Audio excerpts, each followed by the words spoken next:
ഇന്നത്തെ മെയിൻ പരിപാടി എന്ന് വെച്ചാൽ ഓണമൊക്കെ ഇല്ലേ. അപ്പോൾ നമുക്ക് ഇഞ്ചിക്കറി വയ്ക്കണം, നാരങ്ങാക്കറി വയ്ക്കണം. നാരങ്ങ അച്ചാറായിട്ടല്ല, കറിയായിട്ട് തന്നെയാണ് വയ്ക്കുന്നത്.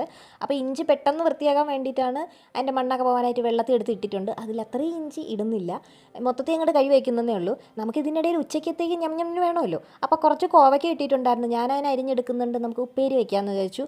പിന്നെ കുറച്ച് കൊഴിയാള മീൻ കിട്ടി, അപ്പോൾ അതിനെ പൊരിക്കാമെന്ന് വിചാരിച്ചു. പിന്നെ ഒരു രസവും വെച്ചപ്പോൾ അതവിടെ തീർത്തിട്ട് നേരെ ഇഞ്ചി നാരങ്ങ പരിപാടികളിലേക്ക് കടന്നു. അമ്മ ഇവിടെ ഇഞ്ചി വൃത്തിയാക്കുന്നുണ്ട്.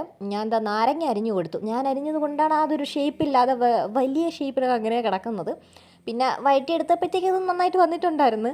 അങ്ങനെ അത് നാരങ്ങ കറിയായിട്ടുണ്ടായിരുന്നു, അച്ചാറായിട്ടല്ല, കറിയായിട്ട് തന്നെയാണ് വയ്ക്കുന്നത്. ആ പരിപാടി അവിടെ നിർത്തിയിട്ട് പിന്നെ ഒരു മണി കഴിഞ്ഞപ്പോഴത്തേക്ക് നമ്മൾ നേരെ കഴിക്കാനായിട്ടിരുന്നു. ഇതിനിടയിൽ വിശപ്പും ദാഹമൊക്കെ ഉണ്ടല്ലോ, അപ്പോൾ ചോറും കഴിച്ചിട്ട് വേണം ഇനി ബാക്കി പരിപാടികൾ നോക്കാനായിട്ടുള്ളത്. ഇതിനിടയിൽ ഇതേ പോയി ഇതാവുന്നു പറയുന്ന കണക്ക് പെട്ടെന്നൊരു മഴ വന്ന് പോയിട്ടുണ്ടായിരുന്നു. അങ്ങനെ ഉച്ചയ്ക്കത്തെ ചോറ് പരിപാടിയൊക്കെ കഴിഞ്ഞിട്ട് കുറച്ച് റെസ്റ്റ് എടുത്തിട്ട് ഇഞ്ചിക്കറി ഉണ്ടാക്കാനായിട്ട് ഇറങ്ങിയിട്ടുണ്ടായിരുന്നു. ഞാൻ ഈ ഇഞ്ചി നാരങ്ങയൊന്നും കൂട്ടൂല, വെറും ഹെൽപ്പിന് മാത്രമേ ഉള്ളൂ. ഇപ്പോൾ ഇത് ലൂസായിട്ടിരിക്കണമെങ്കിലും കുറച്ചധികം നേരം കഴിയുമ്പോൾ നന്നായിട്ട് കുറുകി വരും കേട്ടോ.